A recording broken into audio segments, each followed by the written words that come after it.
इस मुल्क में वही रवादारी का मौसम चल रहा है, अदम रवादारी का मौसम चल रहा है, तफरीक़बाजी का मौसम चल रहा है। 50 साल की कड़ी मेहनत के बाद आज आरएसएस के हाथ में यह हिंदुस्तान मुल्क आ गया है। अब यह समझता है कि हमको अब हुक्मरानी मिल गई है। अब मुसलमानों का हशर हम वो करेंगे जो तारीख भुला नहीं सकेगी। आज के हालात में जो हालात मुसलमानों के लिए बनाए जा रहे हैं, हर जगह से मुसलमानों को तंग किया जा रहा है, हर जगह से मुसलमानों को परेशान किया जा रहा है। कभी दादरी में एक गाय के गोश्त के मसले को छेड़कर एक मुसलमान को शहीद कर दिया जाता है, कभी अम्फाल की सरजमीन पर एक प्रोफेसर मुसलमान को मारा जाता है, कभी जो है ना फैजाबाद की सरजमीन पर मुसलमानों की दुकानों को आग लगा दी जाती है, कभी किसी मुकाम पर, कभी मराठवाड़े के अंदर मुसलमानों को बदनाम किया जाता है, कभी किसी मुकाम के ऊपर मुसलमान लड़कियों के बुरखों को खींचा जाता है। आइए आज के हालात वही बतला रहे हैं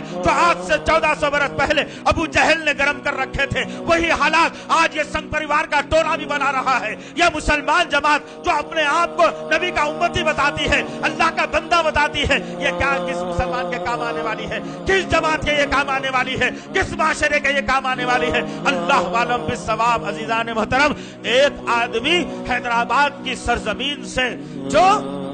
मर्द आहन का जिसको लखब हिंदुस्तान की सरजमीन पर दिया जा रहा है, बैरिस्टर असदुद्दीन अवैसी की मैं बात करूंगा, वो मर्द आहन ने उठ करके सारे हिंदुस्तान के अंदर एक बलबलांगेज तकरीर करते हुए मुसलमानों के अंदर एक जान फूंकने की कोशिश की, एक रूह फूंकने की कोशिश की, एक जहदी की कोशिश की, जिसकी कोशिशों को तमाम हिंदुस्तान के मुसलमान सराह रहे हैं। एक तरफ मुसलमान सराह रहा है तो दूसरी तरफ संघ परिवार का टोला कहता है कि जो कोई असदुद्दीन के सर को लेकर आएगा उसे 51 लाख का इनाम दिया जाएगा। अरे सुनो तो सही, तुम्हारे सरदार को ललकारा जा रहा है, तुम्हारे लीडर को ललकारा जा रहा है, तुम्हारी आवाज उठाने वाले को ललकारा जा रहा है, और ये बेचारी मुसलमान निहत्ती कौम तमाशबीन बैठी हुई अपने आप को यह समझती है कि चलो मैं पक्का सच्चा मुसलमान हूँ, मुझे इन हालात से क्या करना है, इन वाकयात से क्या करना है। अरे गौर करो अजीज़ान मोहतरम कि आज के हालात क्या बतलाते हैं। हमने दुआ की थी अल्लाह से, हमने दुआ की थी अल्लाह से,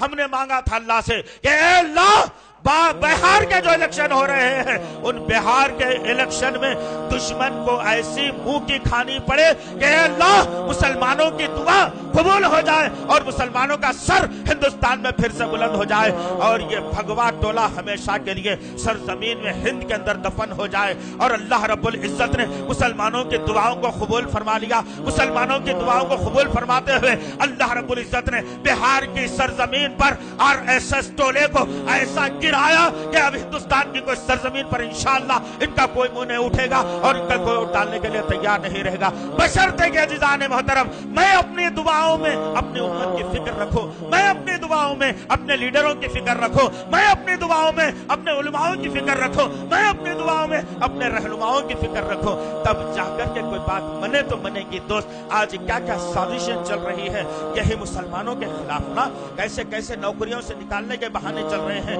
कैसे कैसे मुसलमानों को खिलाफ में तिजारत को बंद करने के बहाने चल रहे हैं, कैसे मुसलमान लड़कियों से गैर मुस्लिमों की औलाद को पैदा करने की साजिशें चल रही है, कैसे मुस्लिम नौजवानों को नशे का आदी बनाया जा रहा है, कैसे मुसलमान औरतों को बेपर्दा करने की कोई साजिशें चल रही है, कैसे मुसलमानों की मसाजिद से अज़ाओं को बंद करने की साजिश चल रही है, कैसे मुसलमानों से खानों की तंगी लाए जाए साजिश चल रही है। और तुम लोग हो बेचारे कि एक